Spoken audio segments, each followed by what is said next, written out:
Olá pessoal das primeiras séries. Eu estou gravando essa videoaula com o objetivo de fazer uma revisão, uma breve revisão sobre as questões que serão cobradas no provão. Qual a necessidade do Estado, o nosso contato com o Estado através dos servidores públicos. Lembrem que eu falei sobre o contato que vocês mesmos têm dentro da escola com inúmeros funcionários públicos. A primeira habilidade era refletir sobre o conceito de Estado. Outra habilidade que é reconhecer diferentes ideais e experiências sobre a formação e o papel do Estado. Reconhecer os aspectos da cidadania em diferentes momentos históricos. E na situação de aprendizagem 2, nós falamos sobre o Estado, sobre os poderes. E o objetivo principal, a habilidade, era compreender o conceito de Estado, analisando textos e desenvolvendo as reflexões sobre os poderes e as leis, a partir do enfoque filosófico. Portanto, gente, no século IV a.C., época em que Platão vivia, a gente entende que a sociedade não era igual à sociedade de hoje. A concepção de cidadania era totalmente diferente da concepção de cidadania de hoje. Para você ser considerado cidadão naquela época, você tinha que ter propriedades de terra. Já no momento do nascimento, você já tinha que ter essa propriedade de terra. Então, mulheres, crianças, escravos por dívida, estrangeiros, eles não eram considerados cidadãos. Devemos então analisar, fazer uma comparação do que é democracia para Platão. Se democracia significa o povo no poder, é por isso que Platão ele era adepto e defensor da aristocracia. Para ele, aristocracia, que significa o governo dos melhores, que deveria ser implantado. Como eu havia falado antes, que Platão tinha uma concepção de Estado organicista, onde ele dividia o corpo, o Estado como se fosse um corpo, onde ele falava dessas partes da alma. Ele dividia a alma em 3 partes. Ele falava que a alma tinha a primeira parte, aquela mais elevada, que era a alma racional, responsável por governar com sabedoria, seria a cabeça, A outra parte da alma é a parte irracional, irracível, que era aquela parte do tórax, que é responsável pelos impulsos e afetos. São os guerreiros, portanto, é o exército, que é responsável por proteger a cidade com fortaleza. E depois tinha a terceira parte, que é a classe C, no caso, é a parte irracional e concupiscente, que ela é responsável pelas necessidades básicas. Então, nesse caso, eram os artesãos, agricultores e comerciantes. Qual que é a responsabilidade, a função deles? Eram responsáveis por prover as necessidades da cidade, e a virtude que eles tinham que ter era a temperança. Então, teve outro filósofo que foi muito importante também para a gente entender o que é o Estado, que ele se chama Thomas Hobbes. Ele é um filósofo inglês do século XVII, matemático também. Ele tenta entender a realidade da sociedade inglesa do século XVII, que foi um período muito conturbado, tanto no campo cultural como no religioso e também no político. Então ele escreve uma obra que se chama Leviatã. Leviatã faz referência a um monstro bíblico, que no decorrer das culturas ele vai mudando de forma. Inclusive na época das grandes navegações, os europeus que colonizaram a América, por exemplo, eles só não começaram essa colonização por causa do medo desse monstro, Leviatã, que era tão poderoso que engolia embarcações. Então esse monstro é que inspira a teoria de criar uma instituição tão grande, tão poderosa, que é o Estado. O Estado, ele impõe também esse medo na gente, ele controla as nossas vidas. Os homens viviam num estado de natureza, antes do aparecimento do Estado Civil. O Estado Civil é esse Estado que o Thomas Hobbes fala que tem necessidade de ser criado. Algo poderoso que possa controlar as nossas vidas. Algo que vai ditar as normas que nós devemos seguir. Porque no estado de natureza, os homens viviam obedecendo às leis da natureza, é lógico. Viviam um estado selvagem. Então, houve a necessidade de criar uma instituição poderosa para controlar esses impulsos do ser humano. O Thomas Hobbes dizia assim, que o homem é, por natureza, egoísta. Então, é preciso a gente acabar com esse egoísmo. Através do quê? Criando leis que possam controlar e provocar a igualdade de todos. A criação do Estado Civil foi justamente para fazer com que todos nós fôssemos iguais, porque no estado de natureza não tinha essa igualdade. No estado de natureza, o mais forte poderia eliminar o mais fraco. Thomas Hobbes ele fala que a gente já nasce com dois bens fundamentais. Esses dois bens fundamentais são: o primeiro consiste na vida e na sua conservação, e o segundo afirma que todos os valores são convencionais. Foi então aí que ele escreve. Então, desse valor da conservação da vida, ele diz que deriva uma coluna central que se chama egoísmo. Nós somos, por natureza, egoístas. E da segunda coluna, aquela que ele fala que tudo pode ser convencionado, ele sustenta então que nós podemos sim determinar para cada indivíduo alguns direitos. Nós podemos fazer acordos. E então ele fala assim, que por causa desse egoísmo, todos os homens lutam entre si. A gente vive numa permanente guerra. Se a gente vivesse no estado de natureza, ninguém escaparia. Aquele que afetar o direito do outro, que o direito natural do outro, pode ser apunhalado pelas costas. Então ele cria uma máxima, uma frase. Essa frase ele diz assim, que o homem é lobo do homem. Então nessa situação ele diz que nós não podemos confiar em ninguém.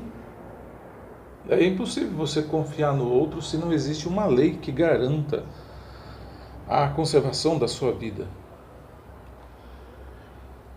Então, nesse caso, essa situação é muito importante para a gente entender a ideia de que na natureza os seres humanos vivem sempre em guerra com eles mesmos. Não podemos confiar no homem. O homem é lobo do homem, ou seja, ele pega um animal, o lobo, que é considerado na natureza o animal mais traiçoeiro. Então, se não existisse um estado civil onde criasse normas, leis para serem seguidas, cada um poderia. Foi assim que Thomas Hobbes teve essa preocupação de criar uma solução. Ele faz uma pergunta que é: como evitar a guerra de todos contra todos? Há um jeito de você evitar. Então, se você fundamentar as três normas principais dessas três leis principais, pode surgir outras, que essas três normas garantem a conservação da vida, que é o seu bem mais precioso. Então ele aplica a razão. Pelo uso da razão, ele diz que é possível descobrir leis gerais para proteger a vida, que ele chama de lei da natureza. Então ele enumerou 19 leis naturais, ele diz são leis naturais. E essas leis, elas são inspiradas, essas 19 leis são inspiradas nas três primeiras, que são centrais. Por exemplo, a primeira: todos devem se esforçar pela paz. A segunda: renunciar ao direito de fazer tudo o que se quiser para fazer apenas aquilo que se quer que os outros nos façam. E terceira: manter os acordos feitos. Ele diz que essa é a verdadeira justiça. E aí, dessas surgiram mais outras, são 19 leis, que dessas leis são importantíssimos para a gente manter a paz. E são consideradas, então, leis naturais. Outra coisa que ele fala é sobre o poder soberano. Inclusive, nós fizemos uma brincadeirinha na sala sobre uma dinâmica do barbante, e vocês entenderam. Então, o poder soberano também é uma ideia defendida por Thomas Hobbes, que ele fala que a única forma de você instituir o poder, um tal poder comum, que possa defender as invasões dos estrangeiros e conservar sua vida e garantir sua segurança, garantir sua vida, a sua liberdade, é você conferir toda a sua força e poder a um homem. É um modelo que nós utilizamos hoje quando a gente elege alguém para ser o nosso representante. Esse poder que é conferido a uma pessoa, ele se chama soberano. Então aquele poder soberano, ele tem a capacidade de te representar, de representar os seus anseios, a sua vontade. Porque quando você elege alguém, você transferiu e você renunciou a todos os seus desejos, toda a sua vontade, para conferir àquela pessoa um poder, o poder que você tinha, você transfere para ele. Então, você faz uma renúncia e você diz assim, é como se você fizesse um juramento, que você diz assim, autorizo e transfiro o meu direito de me governar a mim mesmo a este homem, ou a esta Assembleia de Homens. Qual a condição? Com a condição de transferires para ele o teu direito, autorizando de uma maneira semelhante todas as suas ações. Quem tem o poder soberano, então, ele se sente forte para tomar as decisões corretas, que vão servir para toda uma coletividade. É um poder muito, muito forte. Então, essa situação de aprendizagem essa situação de aprendizagem 1 fala sobre o Estado. Agora, na situação de aprendizagem 2, a gente fala sobre os poderes e leis. E aí entra um filósofo muito importante que se chama Montesquieu. Montesquieu também, além de filósofo, ele era também cientista. Ele tenta aplicar a ciência na filosofia, na política. Então, ele fala da questão das leis.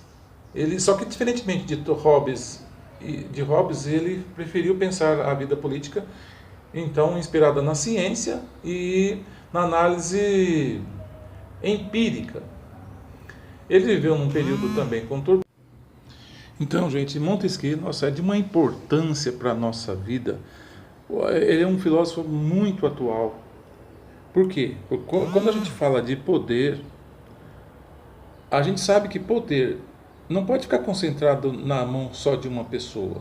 Ele fala que o poder soberano não pode, tem que ser dividido pelo menos em 3. Mesmo que for tipos de governo diferentes, por exemplo, na República, governo republicano, o poder soberano é dividido entre todos ou em parte da sociedade. E tem que ter um princípio moral, que é a virtude.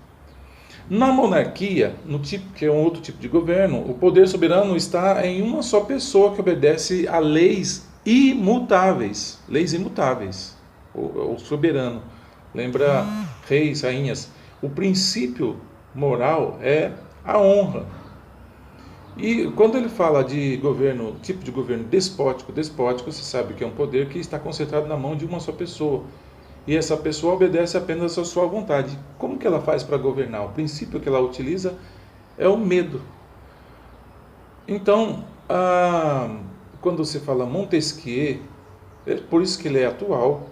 O Brasil utiliza desses poderes. Poder executivo, poder legislativo, poder executivo aquele que executa, poder legislativo aquele que elabora as leis e poder judiciário aquele que julga. Ideia, então, desse nosso filósofo, o Montesquieu. E aí vocês estudaram nessa situação de aprendizagem todos os poderes aqui no Brasil, Supremo Tribunal Federal, Poder Judiciário, vocês viram as atribuições do Presidente da República, vocês estudaram também sobre o poder, a Câmara dos Deputados e o papel da Câmara dos Deputados. Então, é isso que eu tenho a dizer para vocês.